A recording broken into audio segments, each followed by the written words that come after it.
büyükке yırtıp koygan kerilik, gözden akbozup yaşlı belden algan kerilik. Tokta tokta bol digenni kılma, göz yüzünü sürdü ettin harlamaymış boğa. Tokta tokta bol digenni kılma, göz yüzünü sürdü ettin harlamaymış boğa.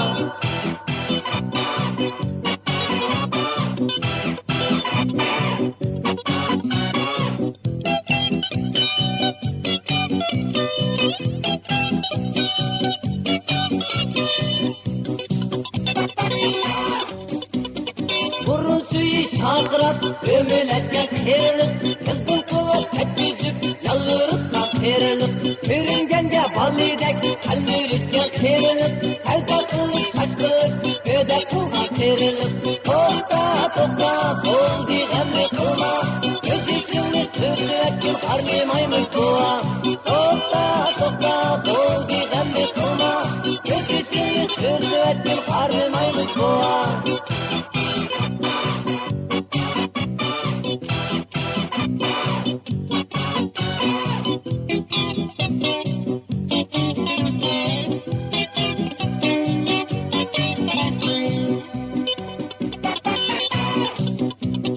Harap durup hakırtıp korkuldun bu kerilik, 20 yaş vaktimli azlattın bu kerilik. Muvay muvay bolganda hayat durup burada bop, ötken geçken şiraklap mazda kılgan kerilik. Tokta tokta bol digenni kılma, göz yüzünü sürdü etkin harlamaymış boğa.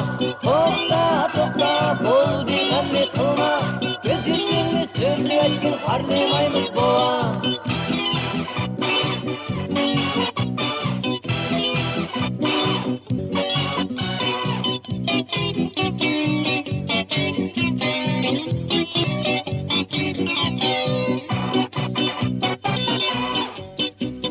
Çoğlarını hürmet kılaylı, derdi derman bolaylı. Biz muhterip bekçeyip yaman günce kalmaylı. Çoğlarını hürmet kılaylı, derdi derman bolaylı. Biz muhterip bekçeyip yaman günce kalmaylı. Tokta tokta bol digenni kılma, göz yüzünü sürdü etkin harlamaymış boğa. Tokta tokta bol digenni kılma, göz yüzünü sürdü etkin harlamaymış boğa.